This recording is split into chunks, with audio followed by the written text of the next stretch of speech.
Welcome back to my channel.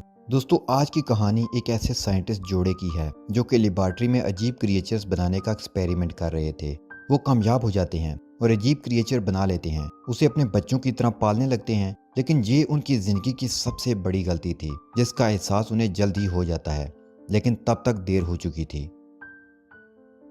Movie शुरू होती है तो हम हस्बैंड क्लाइव और उसकी वाइफ एल्सा को देखते हैं। वो दोनों एक लेबॉर्ट्री में हैं। दोनों जेनेटिक्स साइंटिस्ट हैं, यानी ये ऐसे साइंटिस्ट हैं जो लैब में एक्सपेरिमेंट करके नए नए एनिमल्स बनाते हैं। उनका काम बहुत ही इंटरेस्टिंग है। वो ये है कि दो एनिमल्स के डीएनए मिक्स करके नया एनिमल, या एक एनिमल और एक क्रिएचर के डीएनए को मिक्स करके नया क्रिएचर बनाएं। ये दोनों एक मेडिसिन कंपनी के लिए काम करते थे जिसका नाम नर्ड था। उनका काम इस कंपनी में ये था कि ये एक्सपेरिमेंट करके डिफरेंट टाइप के एनिमल बनाएं और फिर उस नए एनिमल की प्रोटीन से मुख्तलिफ बीमारियों का इलाज ढूंढें। रिसेंटली उन्होंने एक न्यू एनिमल बनाया था जो मेल था और दिखने में बहुत ही डिफरेंट और क्रीपी सा था। इस तरह का एनिमल ये पहले भी बना चुके हैं जो कि फीमेल थी। अब ये दोनों एनिमल्स को एक जगह इकट्ठा रख देते हैं कि ये दोनों एक दूसरे से कैसा बिहेव करते हैं। हम देखते हैं कि ये दोनों एनिमल्स एक दूसरे से अच्छे से बिहेव करते हैं और घुल मिल जाते हैं, यानी उनका एक्सपेरिमेंट कामयाब हो गया था। फिर वो अपनी कंपनी के बॉस के पास जाते हैं और इस प्रोजेक्ट के बारे में बताते हैं कि किस तरह उन्होंने बहुत सारे एनिमल्स के डीएनए को मिलाकर ये क्रिएचर बनाए हैं और इन क्रिएचर की प्रोटीन की मदद से वो मुख्तलिफ बीमारियों की मेडिसिन बना सकते हैं। और ये आइडिया भी शेयर करते हैं कि इस डीएनए को इंसानी डीएनए के साथ मिलाकर वो एक अलग किस्म की ब्रीड भी बना सकते हैं। इस तरह हम बहुत सी बीमारियों की मेडिसिन बना सकते हैं। ये सुनकर उनकी बात उन्हें बताती है कि इस प्रोजेक्ट से कंपनी बहुत खुश है, लेकिन नए प्रोजेक्ट की कंपनी अभी परमिशन नहीं दे सकती।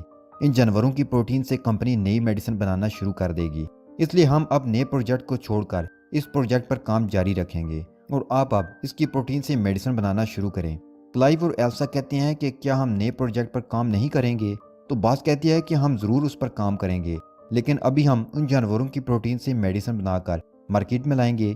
उसके बाद तुम्हारे प्रोजेक्ट पर भी काम शुरू कर देंगे। ये सुनकर दोनों डिसअपॉइंट हो जाते हैं क्योंकि दोनों जेनेटिक्स साइंटिस्ट के इल्म की मदद से कुछ नया करना चाहते थे। इसलिए दोनों डिसाइड करते हैं कि हम सीक्रेटली इस प्रोजेक्ट पर काम करेंगे। अब दोनों छुप कर ये काम करना शुरू कर देते हैं। वो एनिमल तो उनके पास थे, अब उन्हें इंसानी डीएनए की ज़रूरत थी जिनको वो इस एनिमल के डीएनए से मिला सकें। तो एल्सा क्लाइव को किसी का डीएनए ला कर देती है। क्लाइव उससे पूछता है कि ये डीएनए किसका है, तो वो बताती है कि किसी अननोन इंसान का है। फिर वो सब जानवरों के डीएनए से इस डीएनए को मिलाते हैं। वो काफ़ी दफ़ा ट्राई करते हैं लेकिन वो नाकाम रहते हैं। अब एल्सा एक और डीएनए लेकर आती है और कहती है कि ये डीएनए अच्छा है। अब दोनों इस पर काम शुरू कर देते हैं और दिन रात काम करते हैं। अब वो देखते हैं कि उनका एक्सपेरिमेंट कामयाब होता नजर आ रहा है। इंसानी डीएनए जानवर के डीएनए से मिल रहा है और उनको यूनिक डीएनए मिल जाता है जो इंसान और जानवर के डीएनए से मिलकर बना था। यहाँ क्लाइव कहता है कि ये करना इलीगल है, इसलिए उसे आगे बढ़ाना नहीं चाहिए, लेकिन एल्सा इस एक्सपेरिमेंट को आगे बढ़ाकर रिजल्ट देखना चाहती थी। फिर वो इस डीएनए को लेकर एक रूम में जाते हैं जहाँ एक मशीन है। इस मशीन में कोई भी डीएनए डालने से वो बढ़ना शुरू हो जाता है और बढ़कर किसी जिंदगी की शक्ल इख्तियार करता है। एल्सा इस मशीन के अंदर इस डीएनए को डाल देती है। क्लाइव उससे आर्ग्यू करता है कि हम अच्छा काम नहीं कर रहे, इस एनिमल को बनाएंगे और फिर मार देंगे, क्या फ़ायदा। एल्सा कहती है कि दुनिया में हर रोज़ इतने लोग मरते हैं, हमारे इस एक्सपेरिमेंट से अगर कोई अच्छी मेडिसिन या इलाज का तरीका मिल गया तो कितने लोगों का फ़ायदा होगा, तुम ये सोचो। तो क्लाइव इस एक्सपेरिमेंट को आगे बढ़ा देता है। अब हम देखते हैं कि इस डीएनए से बनने वाला बच्चा बहुत ही तेज़ी से बढ़ रहा है, जो कि हैरानकुन बात थी। फिर एक दिन लैब का अलार्म बजता है तो वो देखते हैं कि वो बच्चा बड़ा हो चुका है और पैदा होने के लिए बिल्कुल रेडी है। अब उसे मशीन से निकालना होगा। उसे बाहर निकालते हैं। वो क्रिएचर बहुत ही अजीब और डरावना था। क्लाइव उसे मारना चाहता था क्योंकि वो चाहता था कि किसी को इससे नुकसान ना पहुंचे, लेकिन एल्सा उसे मना कर देती है। क्लाइव अंदर चला जाता है और उस जगह जाता है जहां वो क्रिएचर रखा था, और जब मारने के लिए वो आगे जाता है तो वो देखता है कि वो तो पहले ही मर चुका है। एल्सा कहती है कि ये मर चुका है इसलिए खतरे की बात नहीं है, तो वो इस बॉक्स को ओपन कर देती है। वो देखती है कि अंदर नजर आने वाली चीज स्किन है, एक होल है, उसके अंदर जो एनिमल था वो गायब है, यानी अब वो नया पैदा होने वाला एनिमल इसी लैब में है। फिर अचानक से वो क्रिएचर जिसकी अजीब सी शक्ल थी, उसके दो पैर थे लेकिन हाथ नहीं थे, वो उनके सामने आ जाता है। क्लाइव बाहर से देख रहा था और कहता है कि तुम बाहर आ जाओ, मैं लैब में जहरीली गैस छोड़ देता हूँ। लेकिन एल्सा बाहर नहीं आती और इस क्रिएचर से बात करती है कि मैं तुम्हें कुछ नहीं कहूंगी। तो वो क्रिएचर उसके पास आ जाता है, लेकिन इसी दौरान क्लाइव वहां राड उठाए आ जाता है, तो वो क्रिएचर वहां से भाग जाता है और वो दोनों वहां से बाहर आ जाते हैं। क्लाइव एल्सा से कहता है कि ये क्रिएचर खतरनाक हो सकता है और इसे हम कहाँ छुपाएंगे, इसलिए मुझे इसे मारना होगा। लेकिन एल्सा उसे ऐसा नहीं करने देती। फिर वो लैब में बेहोशी के लिए गैस छोड़ते हैं। उसे बेहोश करके वो उसे एग्जामिन करने लगते हैं। तो वो देखते हैं कि ये क्रिएचर फीमेल है जो बहुत फास्ट ग्रो कर रही है। एक वक्त आएगा कि ये जल्द ही मर जाएगी। उसका लाइफ स्पैन बहुत ही थोड़ा है। अब हम देखते हैं कि ये क्रिएचर ग्रो कर रहा है।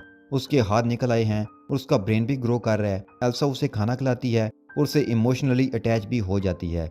वो एक दिन उसे अल्फ़ाबेट्स देती है और कहती है कि इन्हें मिलाकर मेरा नाम बनाओ। तो वो अल्फ़ाबेट्स मिलाकर नर्ड बनाती है, जो कि उस मेडिसिन कंपनी का नाम है जिसकी लैब में ये क्रिएचर बना। ये नाम एल्सा की शर्ट पर लिखा था। तो ये देखकर एल्सा खुश हो जाती है क्योंकि इस क्रिएचर ने चीज़ों को पिक करना शुरू कर दिया था। ये फास्ट लर्नर थी। इसी दौरान वहाँ क्लाइव आ जाता है और एल्सा को पूछता है कि इसको बाहर किसने निकाला, इसे अंदर बंद करो और उसकी दुम को भी कवर करो। इस क्रिएचर की एक लंबी सी दुम भी थी। क्लाइव इस क्रिएचर को बिल्कुल पसंद नहीं करता था। एल्सा उसे कहती है कि उसे जानवर मत कहो, ये बहुत स्मार्ट है। उसने अभी अल्फ़ाबेट्स जोड़कर नर्ड लिखा, जिसको उल्टा पढ़ो तो ड्रेन बनता है।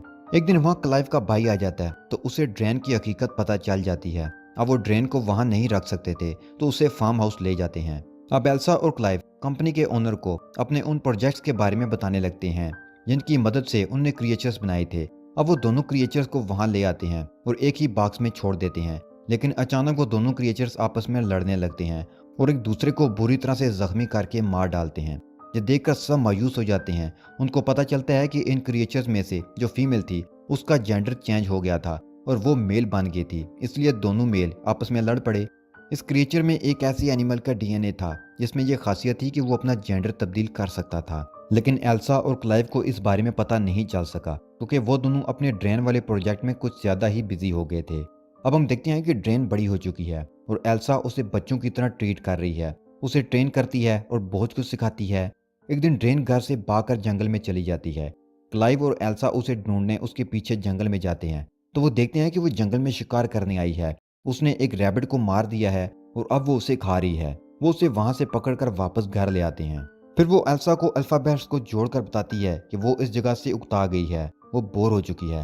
वो छलांग लगाकर छत से चिमट जाती है, उसे तोड़कर छत पर चढ़ जाती है। एल्सा और क्लाइव भी उसके पीछे जाते हैं और देखते हैं कि एल्सा के तो विंग्स निकल आए हैं, वो उड़ने वाली होती है। तो क्लाइव उसे कहता है कि तुम ना जाओ, रुक जाओ, हम तुमसे प्यार करते हैं। तो ड्रेन के विंग्स वापस बॉडी में चले जाते हैं। अब ड्रेन के दिमाग तेजी से डेवलप हो रहा था, वो चीज़ों को समझने लगी थी। एक दिन एल्सा देखती है कि ड्रेन एक बिल्ली के साथ खेल रही है तो वो उससे बिल्ली ले लेती है, कहीं वो उसे मार ना दे। फिर हम देखते हैं कि ड्रेन को क्लाइव अच्छा लगने लगा था, जिससे क्लाइव को पता चल जाता है कि जो डीएनए एल्सा लाई थी वो एल्सा का अपना डीएनए था। क्योंकि एल्सा क्लाइव से प्यार करती है, इसलिए इसी डीएनए की वजह से ड्रेन भी क्लाइव से प्यार करने लगी है। क्लाइव उससे नाराज होता है और उसे कहता है कि तुमने मुझे बताए बगैर ऐसा किया, ये तुमने अच्छा नहीं किया, तुम्हें मुझे बताना चाहिए था। अब ड्रेन के लिए एल्सा का प्यार कम होता जा रहा था। अब वो ड्रेन को बिल्ली दे देती है तो ड्रेन अपनी दुम से एक नुकीला डंग निकालती है और बिल्ली के गले में मारकर उसे मार देती है। एल्सा उसे इस हरकत पर थप्पड़ मारती है। ड्रेन वापस गुस्सा करती है और उसके ऊपर चढ़कर बैठ जाती है। फिर एल्सा के गले से एक चाबी लेकर डोर खोलकर बाहर चली जाती है। अब ड्रेन अजीब बिहेव करती है। वो एल्सा के मुख्तलिफ रूप देखते हैं। फिर हम देखते हैं कि एल्सा वो मेडिसिन बनाने में कामयाब हो चुकी थी जिसकी जिम्मेदारी उस कंपनी ने उसे दी थी। यहाँ क्लाइव सीसीटीवी से देखता है कि ड्रेन पानी में है। ड्रेन अब उसे भी अच्छे लगने लगी थी। वो लैपटॉप स्क्रीन पर उसे देख रहा होता है। वो स्क्रीन पर हाथ लगाता है तो उधर से ड्रेन भी कैमरा पर हाथ लगाती है, जैसे वो देख रही हो कि क्लाइव उसे देख रहा है। ये देखकर क्लाइव घबरा जाता है। अब हम देखते हैं कि क्लाइव फार्म हाउस में इस जगह पर आया है जहाँ ड्रेन को उन्होंने छिपाया हुआ है। वो यहाँ अकेला आया था एल्सा के बगैर। वो ड्रेन को आवाज़ देता है लेकिन वो नहीं आती। फिर वो देखता है कि ड्रेन पर प्लाई उसके पीछे खड़ी है।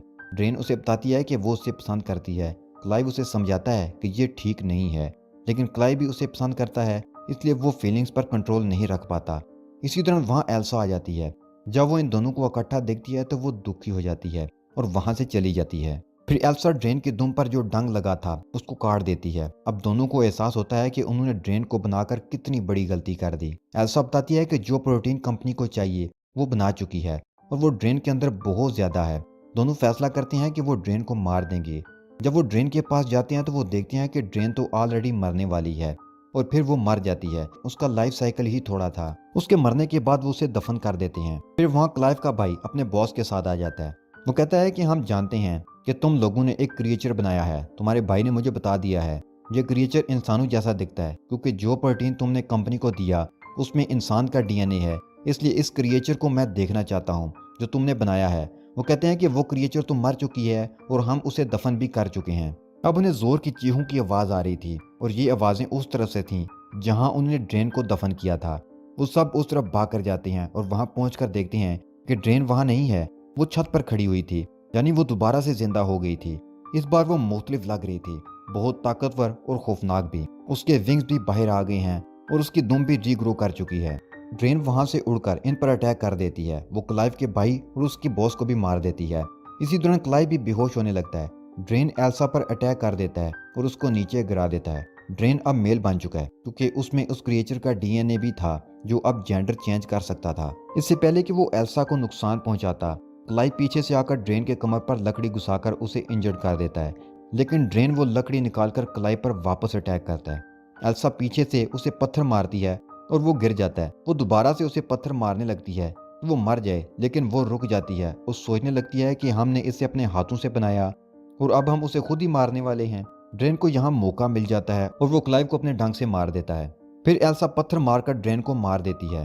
अगले सीन में हम एल्सा और उसके बॉस को देखते हैं। यहाँ हमें पता चलता है कि एल्सा माँ बनने वाली है और ये बेबी ड्रेन का है। बॉस उसे बताती है कि जो प्रोटीन तुमने हमें दिया उससे कंपनी को बहुत फायदा हुआ, इसलिए हम ये प्रोजेक्ट आगे बढ़ाना चाहते हैं और इस रिसर्च को एल्सा के होने वाले बच्चे की मदद से ही आगे बढ़ाया जा सकता था। एल्सा ने अपनी और हस्बैंड की जान रिस्क पर रखकर ये काम किया था और क्लाइव अपनी जान से भी गया, इसलिए कंपनी उसे अच्छी खासी अमाउंट देती है। एल्सा चूंकि जेनेटिक्स साइंटिस्ट है और वो अपने काम से बहुत लगाव रखती है, इसलिए ना चाहते हुए भी वो इस प्रोजेक्ट के लिए राजी हो जाती है और यहीं पर यह मूवी खत्म हो जाती है।